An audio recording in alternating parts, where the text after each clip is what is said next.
বন্ধুরা, অরুন্ধতির সঙ্গে গল্প কবিতায় তোমাদের সবাইকে স্বাগত জানাই।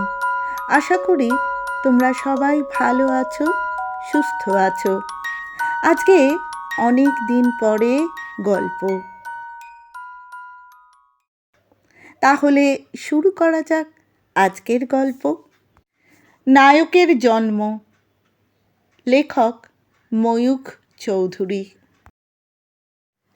আজ থেকে বহু বৎসর আগের কথা। ছত্রপতি শিবাজির নেতৃত্বে দাক্ষিণাত্যের বুকে জন্ম নিল দুরন্ত মারাঠা শক্তি।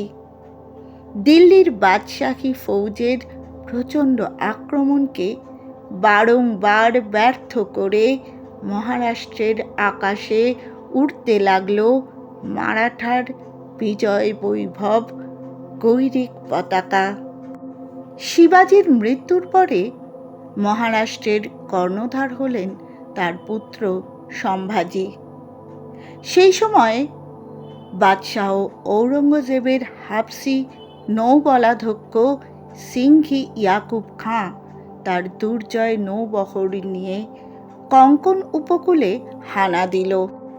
উপকূলে অবস্থিত দুর্গগুলিকে দুর্ভেদ্য করে গড়েছিলেন শিবাজি মহারাজ।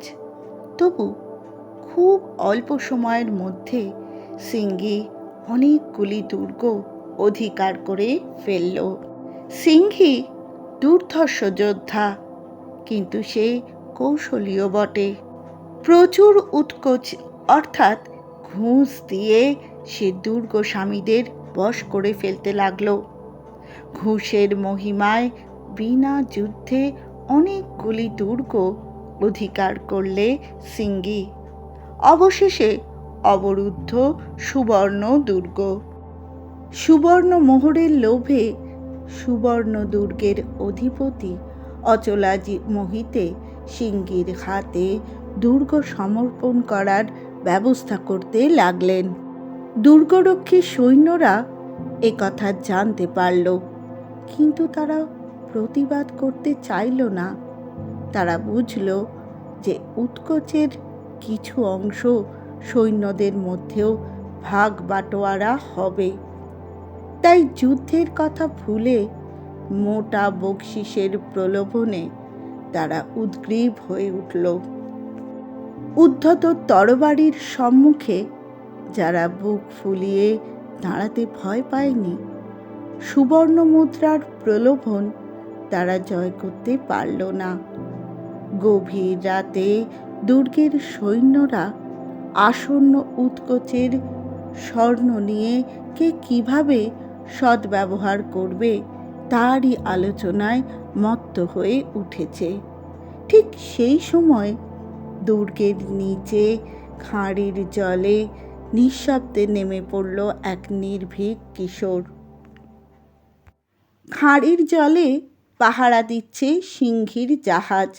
জাহাজের সৈন্য সামন্তরা কেউ জানল না যে অন্ধকারে গা ঢাকা দিয়ে একটি মনুষ্য মূর্তি অর্ণবপোতের দৃষ্টি ভেদ করে নিঃশব্দে এগিয়ে চলেছে দূরবর্তী অরণ্য আবৃত তীরভূমির দিকে। সিংঘির সৈন্যদের দৃষ্টি এড়িয়ে গেলেও জলবাসী রাক্ষসের ক্ষুধার্ত চক্ষুকে ফাঁকি দিতে কিশোরটি পারল না।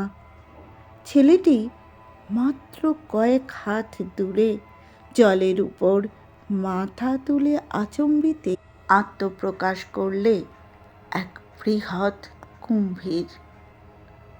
মস্ত বড় হাঁ করে কুমির তেড়ে এলো, কিন্তু শিকার ধরা পড়ল না। হতবাগা মানুষটা হঠাৎ জলের তলে ডুব দিয়েছে। এত সহজে কুমিরের মুখ থেকে রেহাই পাওয়া যায় না। দূরে জলের উপর মানুষটা মাথা তুলতেই আবার আক্রমণ করলে। এবার আর জলের উপর দিয়ে নয়, ডুব সাঁতার দিয়ে এগিয়ে গেল কুম্ভীর। ছেলেটি অসাধারণ ধূর্ত। একবার শ্বাস গ্রহণ করেই সে আবার জলের তলায় আত্মগোপন করলে। নির্দিষ্ট জায়গায় ভেসে উঠে কুমির দেখল শিকার আবার তাকে ফাঁকি দিয়ে সরে পড়েছে। জলের থেকে উঠে দাঁড়ালো কিশোর ছেলেটি। কয়েক পা এগিয়ে এসে একটু থমকে দাঁড়ালো। নিজের মনেই বলল, ডুব সাঁতার দিয়ে কুমিরটাকে ফাঁকি দিয়েছি, কিন্তু সামনে আবার কি বিপদ আছে কে জানে। অনেকটা পথ যেতে হবে। উপকূলে অবস্থিত অন্ধকার অরণ্যের মধ্যে প্রবেশ করলে সেই রহস্যময় কিশোর। ঘন জঙ্গল আর পাহাড়ের মধ্যে দিয়ে তার যাত্রা শুরু হলো। গভীর রাত্রে অরণ্যের বুকে রাজত্ব করছে এখন ঘন অন্ধকার। শুধু একটুখানি জায়গায় আঁধারের জবনিকা ভেদ করে জ্বলে উঠেছে রক্তরাঙা আলোকধারা। সেই আলোতে দেখা যায় একটি ক্ষুদ্র পর্ণকুটির, এবং সেই কুটিরের দ্বার দেশে অগ্নিকুণ্ডের সম্মুখে পদ্মাসনে বসে ধ্যান করছেন এক গেরুয়াধারী সন্ন্যাসী। অকস্মাৎ নিস্তব্ধ অরণ্যের বুকে প্রতিধ্বনি তুলে জাগল এক ভয়াবহ হুঙ্কার ধ্বনি। আহন্য! সঙ্গে সঙ্গে মনুষ্যকণ্ঠের চিৎকার, খবরদার! সাবধান বালাজি! সন্ন্যাসী ভ্রু কুঞ্চিত করলেন। মনুষ্যের চিৎকার, বাঘের গর্জন, কিন্তু রাতের অন্ধকারে এই সাপদ সংকুল অরণ্যে পদার্পণ করেছে কোন মূর্খ? ব্যাপারটা দেখে আসি। ধুনি থেকে একটি জ্বলন্ত কাষ্ঠ তুলে নিয়ে সন্ন্যাসী শব্দ লক্ষ্য করে অগ্রসর হলেন। কিছু দূর এগিয়ে যেতেই তাঁর চোখের সামনে ভেসে উঠল একটি রোমাঞ্চকর দৃশ্য। দুটি কিশোরকে আক্রমণ করতে উদ্ধত হয়েছে এক বিপুল বপু ব্যাঘ্র, কিন্তু একজোড়া উন্মুক্ত তরবারির আস্ফালন অবজ্ঞা করে সে এগিয়ে আসতে সাহস করছে না। কেবল নিষ্কল ক্রোধে বারংবার গর্জন করে প্রতিধ্বনি তুলছে নিস্তব্ধ বনানীর বুকে। সন্ন্যাসী নির্ভয়ে এগিয়ে গেলেন। বাঘের সামনে দাঁড়িয়ে গম্ভীর স্বরে বললেন, এরা তোমার শিকার নয়, যাও, এখান থেকে চলে যাও। সঙ্গে সঙ্গে পশ্চাৎবর্তী অরণ্যের দিকে তিনি অঙ্গুলি নির্দেশ করলেন। দুটি কিশোর আশ্চর্য হয়ে দেখল যে বন্য ব্যাঘ্র নত মস্তকে সন্ন্যাসীর আদেশ পালন করলে। হিংস্র সাপদ নিঃশব্দে অদৃশ্য হয়ে গেল অরণ্যের অন্তঃপুরে। সন্ন্যাসী এবার কিশোর দুটির দিকে দৃষ্টিপাত করলেন। তোমরা কারা এই ভীষণ অরণ্যে? আরে! তিনি হঠাৎ বিস্মিত কণ্ঠে চিৎকার করে উঠলেন, বালাজি বিশ্বনাথ, তুমি এখানে? একটি কিশোর সামনে এগিয়ে এলো, করজোড়ে বললে, প্রভু, ভীষণ প্রয়োজনে আমার বন্ধুকে নিয়ে অসময়ে আপনার কাছে এসেছি। বনের মধ্যে হঠাৎ আমাদের বাঘ আক্রমণ করেছিল। বেশ করেছিল। তোমরা মূর্খের মতো এত রাতে কেন এখানে এসেছ? সকালবেলা দিনের আলোয় আসা যায় না?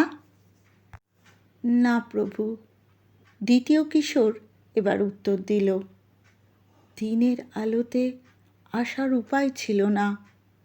সব আপনাকে বললেই বুঝতে পারবেন। এই কিশোরটি আমাদের পরিচিত। একটু আগেই সে খাঁড়ির জলে নেমেছিল। সন্ন্যাসী বললেন, বেশ, চলো, আমার কুঠিতে চলো। তবে আগে তোমার পরিচয় জানতে চাই। বালাজি বিশ্বনাথকে আমি চিনি। এই মহারণ্যের কাছেই চিপলুন গ্রামের লবণ গোলায় বালাজি কেরানির কাজ করে। ওই গোলা তার বাসস্থানও বটে। কিন্তু তুমি কে? তোমার নাম কি? প্রভু, আমি সুবর্ণদুর্গের একজন দুর্গরক্ষী। আমার নাম কান্হজি শঙ্খপাল। বালাজি বিশ্বনাথ আমার বাল্য বন্ধু। আমি খাঁড়ির জল সাঁতরে জঙ্গল ভেঙে বালাজির গোলায় গিয়েছিলাম। আমার কথা শুনে সে আমাকে আপনার কাছে নিয়ে আসছিল। হঠাৎ বাঘটা, বুঝেছি, আমার সঙ্গে এসো। দুর্গস্বামী অচলামোহিতে স্বর্ণ মুদ্রার বিনিময়ে সিংহীর হাতে দুর্গ সমর্পণ করতে চায়। বিশ্বাসঘাতক। সন্ন্যাসী জ্বলন্ত দৃষ্টিতে কান্হজির মুখের দিকে চাইলেন। তুমি যা চাইছ তাই পাবে, তবে সোনার লোভে তুমিও যদি বিশ্বাসঘাতকতা করো, অর্থাৎ এই স্বর্ণ যদি আত্মসাৎ করো, তাহলে প্রভু আমি। চুপ করো, শোনো। যদি তুমি বিশ্বাসঘাতকতা করো, তাহলে আমি তোমায় অভিশাপ দেব। মানে জানো, আমার অভিশাপ অব্যর্থ। জানি প্রভু। বালাজির মুখে শুনেছি চিপলুনের এক শ্রেষ্ঠী আপনার কাছ থেকে অর্থ নিয়ে আপনাকে ফাঁকি দিয়েছিল। আপনার অভিশাপে সে কুষ্ঠরোগে আক্রান্ত হয়েছে। তাছাড়া আমি স্বচক্ষে দেখেছি যে বাঘও আপনার আদেশ পালন করে। তোমরা অপেক্ষা করো, আমি আসছি। অন্ধকার বনপথে সন্ন্যাসী অদৃশ্য হয়ে গেলেন। কান্হজি প্রশ্ন করলে, বালাজি, সত্যি কি উনি আমাকে স্বর্ণ মুদ্রা দেবেন?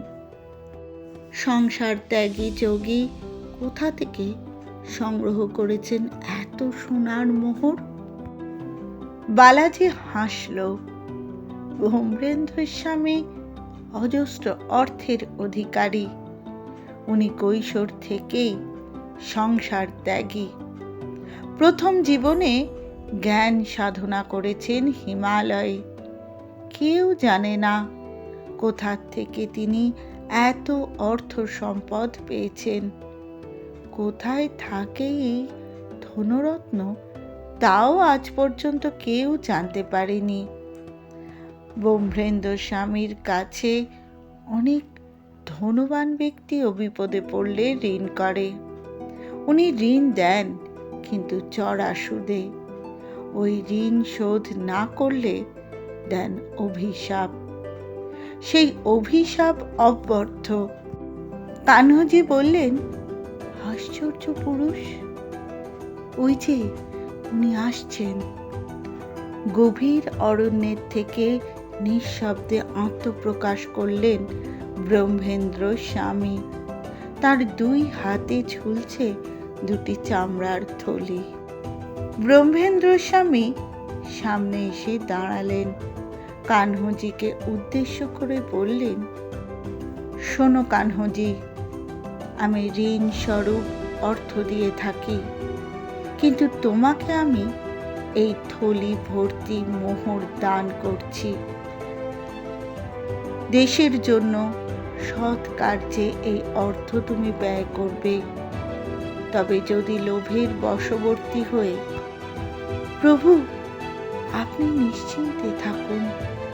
স্বর্ণ মুদ্রার চাইতে জন্মভূমির স্বাধীনতার মূল্য আমার কাছে অনেক বেশি। খাঁড়ির পাড়ে এসে দাঁড়ালো দুই কিশোর। বালাজি ও কানহজি। কানহজির দেহের সঙ্গে বাঁধা মোহর ভর্তি দুটি চামড়ার থলি। বালাজি বললে, সাবধানে যেও কানহজি, জলে কুমিরের ভয় আছে।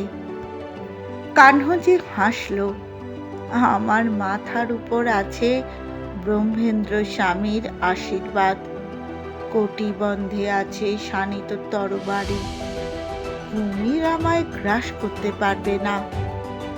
পরক্ষণেই সে জলে ঝাঁপিয়ে পড়ল।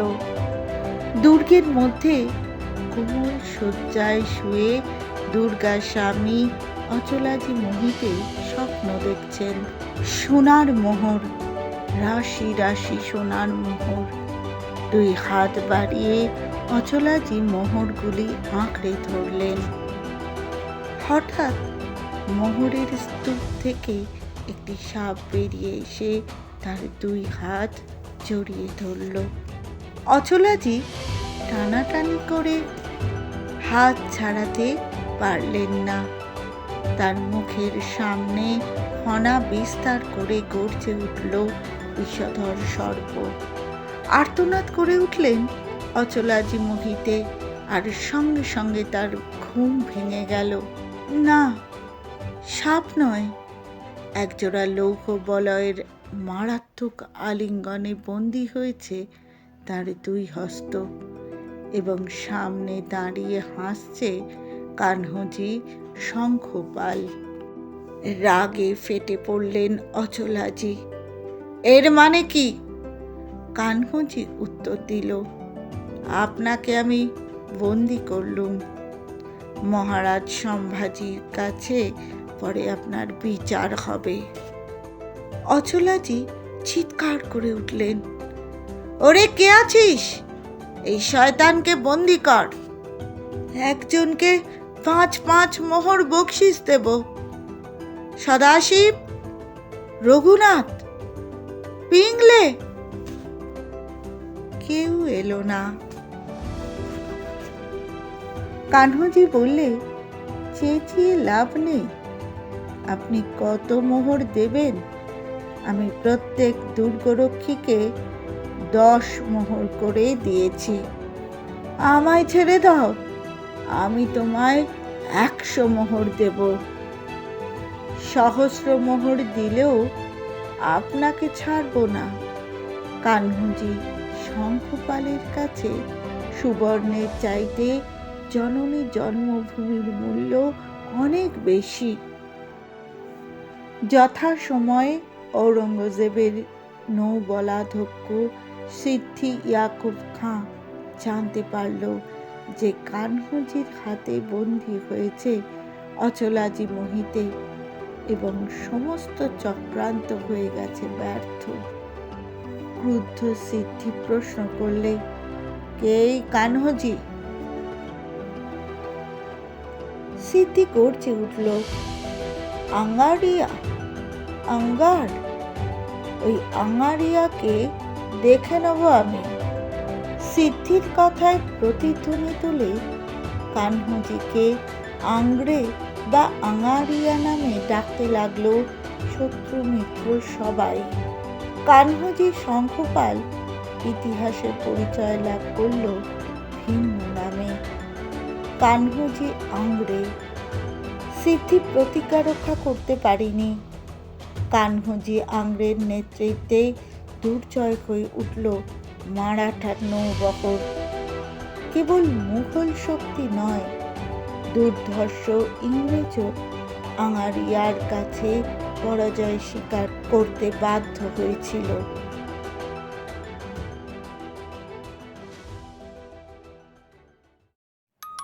নায়কের জন্ম গল্পটি এখানেই শেষ হলো। কেমন লাগলো তোমাদের অবশ্যই জানিও।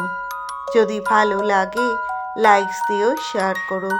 আর যারা এখনো আমার চ্যানেলটি সাবস্ক্রাইব করোনি তাদের উদ্দেশ্যে আমার বিনীত অনুরোধ, দয়া করে আমার চ্যানেলটি সাবস্ক্রাইব করো আর পাশে থাকা বেল আইকনটি অবশ্যই প্রেস করে দিও, যাতে নতুন ভিডিও দেওয়া মাত্রই তোমাদের কাছে ঝটপট চলে যায়। ধন্যবাদ।